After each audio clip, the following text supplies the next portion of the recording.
ማይክል ካሪክ ከሊቨርፑል ጨዋታ በፊት በሰጠው የመጀመሪያ ፕሬስ ኮንፈረንስ ምን አለ? በዚህ ቪዲዮ ነግራችኋለሁ። ከዛ በፊት ግን በየቀኑ ስለ ማንቸስተር ዩናይትድ መስማት የምትፈልጉ ከሆነ ይህንን አካውንት ፎሎ ማድረግ እንዳትረሱ። ምንም እንኳን ቪዋችን ጥሩ ቢሆንም በፎሎ ደረጃ ግን ይህን ያህል አይደለንም። ሲዝኑ ከመጠናቀቁ በፊት 50 ሺህ መግባት አለብን። ቪዲዮ ላይክ እንዲሁም ደግሞ ሪፖስት እና ኮፒ ሊንክ ማድረግ እንዳትረሱ። ጉዳት ጋር በተገናኘ ይህንን ብሏል። ማቲያስ ኩኛ ቀለል ያለ ትሬኒንግ እንደሰራና ለሰንደዩ ጨዋታ ላይ ሆፕፉል እንደሆነ እርግጠኛ እንዳልሆነ ነገር ግን ሊመለስ እንደሚችል ተናግሯል። ከዛ ባለፈ ማቲያስ ድልት ብቻ ነው በጉዳት በዚህ ጨዋታ ላይ ተሳትፎ ማያረገው። ትላንትና የ5 ዓመት ኮንትራቱን ስለፈረመው ኮቢ ሜኑ ፐርፎርማንስ እና አዲስ የ5 ዓመት ኮንትራትም ተጠይቆ ነበረ።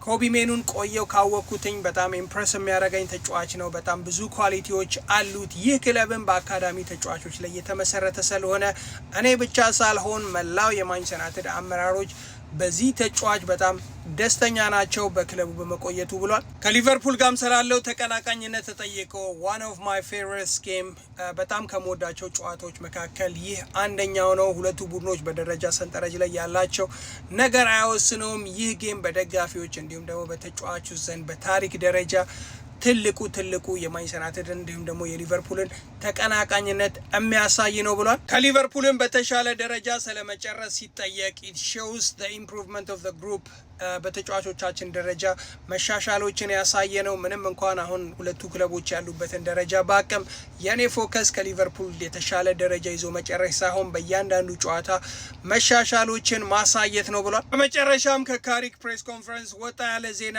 ብሬኖ ፈርናንዴዝ የፒኤፍኤ ፕሌየር ኦፍ ዘ መንዝ ተብሏል።